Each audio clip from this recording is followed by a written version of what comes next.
Welcome to the Porphis Support Center. In this video, we're going to walk you through replacing the fan adjustment screw on the 81 series spray gun.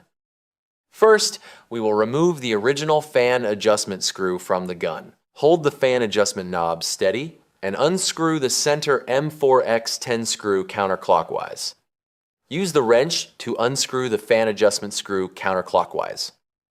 Take out the new fan adjustment screw. Align the O-ring and black plastic tip with the adjustment seat, making sure they fit securely inside. Use the wrench to tighten the fan adjustment screw clockwise. Make sure the white sealing ring is in place on top of the screw. Now, install the fan adjustment knob. Align the hex head on top of the screw with the hex groove inside the knob.